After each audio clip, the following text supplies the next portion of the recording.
Imagine a holiday gift that keeps on giving, not just this year, but for the next, 20 years. Wow. Lower energy bills for your tenants and lease payments just landing right in your property's account. That's amazing. That's the power of going solar right now in Connecticut, and it's what we're going to unpack in today's deep dive. Yeah, and we're focusing on you, the affordable housing property managers in Connecticut, because there's this unique and maybe fleeting opportunity to bring solar to your properties At zero cost. at absolutely zero cost. We've got a whole stack of info on how this is even possible. And why 2025 is so critical for making it happen. Yeah, so let's start with the history here. Okay. Affordable housing and solar haven't always been like the easiest pair to bring together. Right.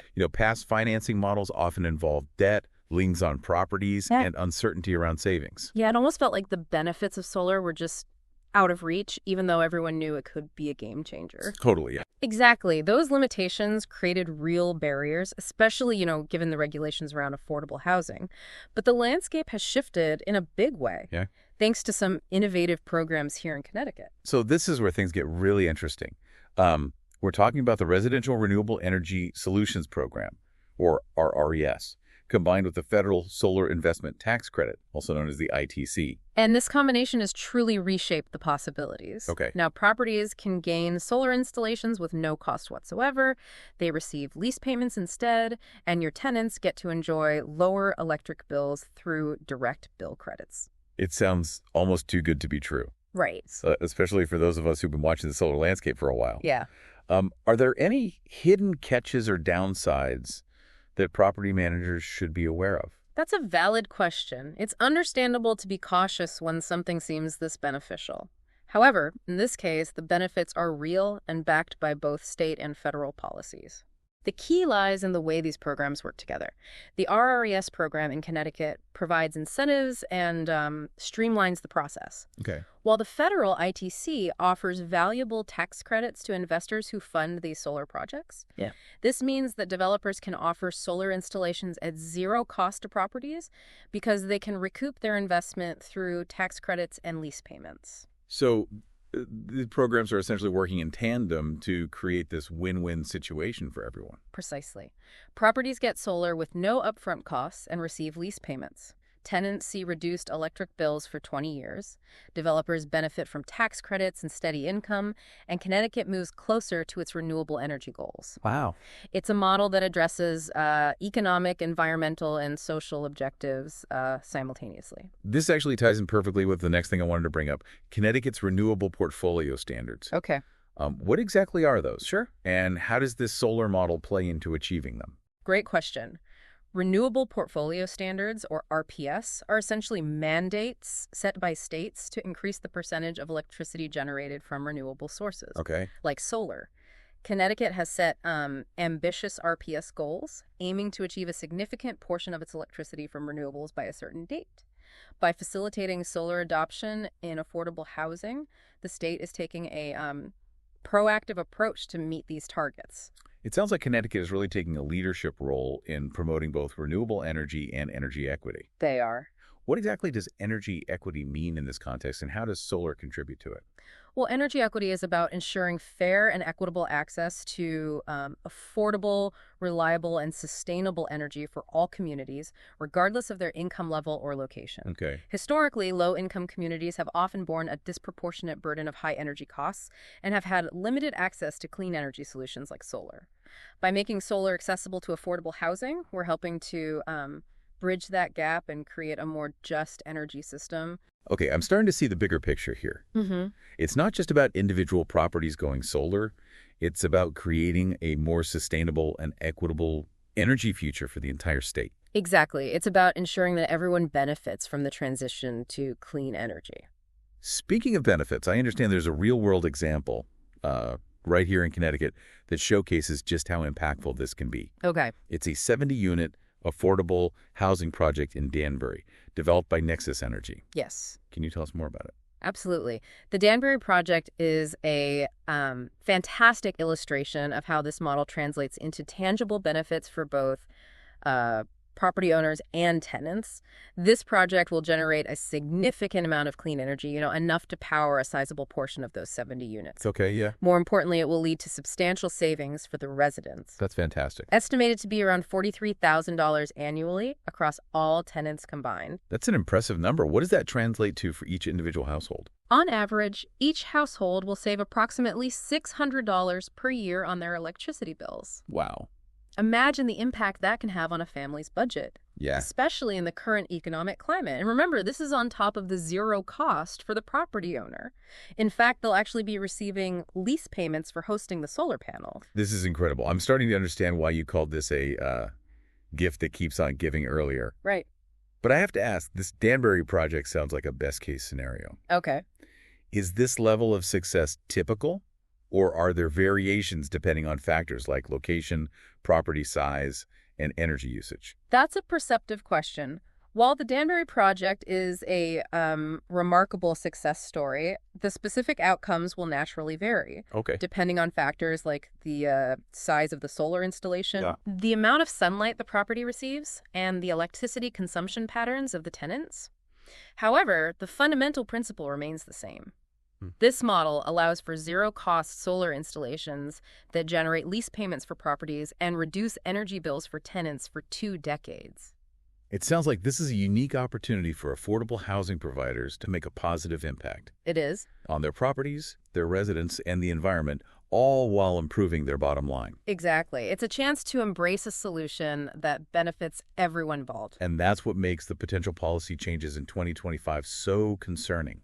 Can you elaborate on what those changes are and why 2025 is such a critical year? Certainly, the federal solar investment tax credit, which has been instrumental in making these zero-cost solar projects possible, is set to expire in 2025 unless Congress takes action to renew it. Wow. If the ITC is allowed to expire or is significantly reduced, the economics of solar will shift dramatically, Oh, okay. making it much harder to replicate the success we're seeing in projects like the one in Danbury. So this really is a time-sensitive opportunity. Exactly. The window of opportunity is closing, and affordable housing providers need to act now to take advantage of these favorable conditions. So for those listening, what's the first step they should take if they're interested in exploring solar for their properties? The most important step is to reach out to experienced solar developers who understand the intricacies of these programs and can guide them through the process. Okay. Developers like Nexus Energy, for example, have a deep understanding of the Connecticut solar market and are dedicated to making solar accessible to affordable housing. Okay. They can assess the feasibility of a solar installation, handle all the necessary paperwork and permitting, and ensure a smooth and successful implementation. That makes sense. It sounds like having a knowledgeable partner is essential in navigating this landscape. Absolutely. It can make all the difference in maximizing the benefits and minimizing the complexities. This has been incredibly insightful. I think we've laid a really solid foundation for understanding the current state of solar in Connecticut, particularly for those managing affordable housing. I agree. We've covered a lot of ground. Before we move on, are there any key takeaways you want to emphasize for our listeners, especially as we head into this crucial year of 2025? Absolutely. First and foremost, this is a unique and time-sensitive opportunity. Okay. The alignment of state incentives, federal tax credits, and innovative financing models has created a window for affordable housing providers to embrace solar at zero cost, generating lease payments for their properties and reducing energy bills for their tenants. It's a compelling proposition. Indeed. Second, understanding the potential policy changes in 2025 is critical. The expiration or reduction of the federal ITC could significantly alter the economics of solar, making it much harder to achieve these zero-cost installations in the future. So acting now is essential. Precisely, delaying could mean missing out on a transformative opportunity. And lastly, partnering with experienced solar developers who specialize in affordable housing is crucial for navigating the complexities of this landscape and maximizing the benefits. Excellent points. I'm sure our listeners are already thinking about how to apply this information to their own properties. But before they rush off to contact solar developers, let's take a deeper dive into some of the benefits we've touched on, starting with the impact on tenants. We've talked about the financial savings, but what about the broader implications for public health and well-being? That's what we'll unpack after a quick break. Sounds good. We've been talking about like the financial benefits Yeah. of going solar in Connecticut, Yep. especially with the current incentives and financing models. Yeah. But for property managers, I think it's important to like look beyond just the bottom line Okay. and consider the ripple effects this can have on your residents. That's a crucial point. We can't just focus on the dollars and cents. We have to think about the human impact. How does access to affordable solar energy affect the well-being of tenants in affordable housing? Imagine you're a tenant, right? And you're struggling to make ends meet Yeah. each month, and suddenly your electric bill goes down Right. significantly thanks to solar. Wow, yeah. That financial relief can alleviate so much stress Right. and free up funds for other essential needs like food or medicine or childcare. It's almost like a domino effect where Yeah. lower energy costs lead to improved financial stability, which in turn can positively impact various aspects of a person's life. Exactly. And it goes even deeper than that. Think about tenants who rely on medical equipment Right. that requires a constant power supply. Yeah. Solar energy, especially when paired with battery backup systems like those offered in the Danbury project, provides a sense of security Okay. and peace of mind knowing they have reliable electricity, even during outages. That's so important, especially as we face, more frequent extreme weather events that can disrupt the power grid. Those battery backups can be a true lifesaver in those situations. Absolutely. And let's not forget the broader public health implications. Yeah. Stable access to electricity allows residents to manage certain health conditions more effectively at home, Okay. potentially reducing the need for like costly emergency room visits or hospital stays. It's a fascinating connection. By investing in solar for affordable housing, we're not just creating greener buildings. Right. We're potentially contributing to a healthier community overall. Precisely. It's about recognizing that energy access is fundamentally intertwined with public health and well-being. Yeah. And when you improve the quality of life for residents, you create a more stable and thriving community as a whole. It's a beautiful cycle, Yeah. and it speaks to the interconnectedness of these issues, but let's not forget the environmental piece of the puzzle. Okay. We've touched on Connecticut's renewable portfolio standards and the state's commitment to clean energy. Right. How significant is the impact of solar adoption in affordable housing on reaching those goals? It's incredibly significant. Okay. By harnessing the power of the sun, we're directly reducing our reliance on fossil fuels, which are major contributors to climate change and air pollution. Right. Every kilowatt hour of electricity generated from solar panels is a step towards cleaner air, a healthier environment, and a more sustainable future. It's a reminder that even seemingly small actions like installing solar panels on a single building can have a ripple effect that extends far beyond the property itself. Exactly. It's about collective action and the understanding that we all have a role to play in creating a more sustainable world. Yeah. And when we combine individual actions with supportive policies like those in Connecticut, we can truly accelerate the transition to clean energy. So this isn't just about like ticking boxes or meeting mandates. It's about taking concrete steps towards a future where clean energy is accessible to everyone, Right. regardless of income or zip code.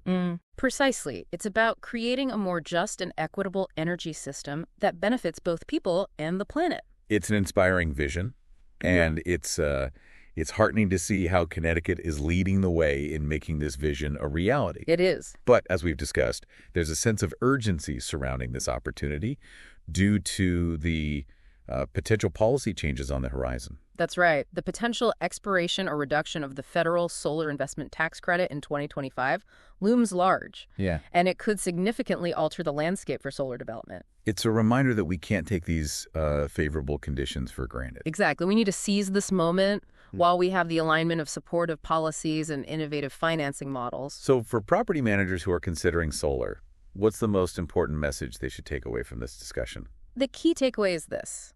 The window of opportunity to go solar at zero cost, generate lease income, and provide your tenants with lower electric bills is open right now. Okay. But it may not stay open forever.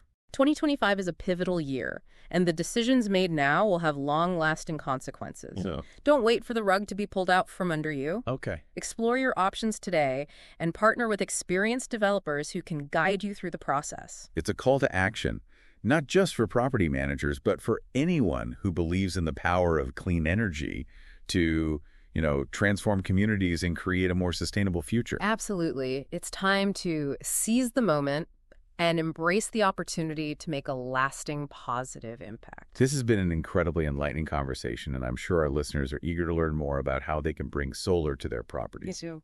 But before we wrap up, let's shift our focus from the practicalities to the bigger picture. Okay. We've talked about the financial, social, and environmental benefits of solar in affordable housing, Right. but I'm curious to explore the potential long-term impacts on communities as a whole. What ripple effects do you envision as more and more affordable housing properties embrace solar energy? That's what we'll delve into after a quick break. So we've covered a lot in this deep dive, from like the specifics of the solar programs to the benefits for property owners and tenants. We've also talked about that sense of urgency, Yeah, right, that 2025 deadline. surrounding this opportunity because of the potential policy changes in 2025. Exactly. But I want to step back now and consider the bigger picture. Okay. We focused on individual properties going solar, but what happens when we zoom out and look at the impact on whole communities? Ooh, that's where things get really interesting. Yeah, what kind of ripple effects do you envision? Like imagine a neighborhood where a big portion of the affordable housing has transitioned to solar. Well, for starters, you'd see a noticeable reduction in energy costs Okay. for the whole community. Well, yeah. This could free up resources for families, Uh-huh. allowing them to invest in other areas like education or healthcare Yeah. or starting small businesses. It's like a collective sigh of relief. Yeah, Where that burden of high energy bills is lifted right. and people have more breathing room to pursue their goals. Exactly. And as more money stays within the community, Yeah. it can stimulate local economic growth, creating like this virtuous cycle. A virtuous cycle of Yes, prosperity. prosperity. Yeah. Beyond the economic boost, what about the social and environmental impacts? From a social perspective, I think you'd see a stronger sense of community pride Okay. and resilience. Mhm. Affordable housing properties, often, overlooked or marginalized, Yeah. would become symbols of innovation and sustainability. It's a shift in perception, where these properties are no longer seen as burdens, but as assets that contribute to a better future. Precisely. And from an environmental standpoint, the benefits are undeniable, right? Yeah. Less reliance on fossil fuels Yeah. means cleaner air, lower greenhouse gas emissions, and a healthier environment for everyone. It's a win-win where both the community and the planet benefit. And let's not forget the educational aspect. As solar becomes more prevalent, it sparks these conversations and raises awareness Right. about renewable energy and sustainability. Totally. And that can inspire the next generation to pursue careers in clean energy. Yeah, it's like planting seeds for a more sustainable future. Right. Not just in terms of energy, but in terms of mindset. Absolutely. It's about fostering a culture of sustainability where clean energy is the norm. It's an inspiring vision, and it makes me even more convinced that embracing solar in affordable housing isn't just a smart financial decision, Yeah. but it's like this powerful catalyst for positive change. I completely agree. It's about recognizing that energy isn't just a commodity, but this fundamental building block of Yeah. thriving communities. So as we wrap up this deep dive, what's the key message you want to leave our listeners with? If you're an affordable housing property manager in Connecticut, you have this very unique and time-sensitive opportunity to be a part of something big. You can harness the power of the sun to reduce costs, improve lives, and contribute to a more sustainable future. And you can do it all at zero cost, generating lease income for your property and giving your tenants lower electric bills for years to come. But don't wait. Huh. 2025 is coming up fast, and these potential policy changes could make this level of opportunity a thing of the past. So take action now, explore your options, connect with experienced solar developers, and be a part of the movement towards a brighter, more sustainable Connecticut. It's a chance to make a real difference, not just for your property, but for your community and the planet as a whole. Well, thank you for joining us for this deep dive. We hope you've gained some valuable insights Yes. and are inspired to take action. Definitely. Until next time, keep exploring, keep learning, and keep pushing for a brighter future.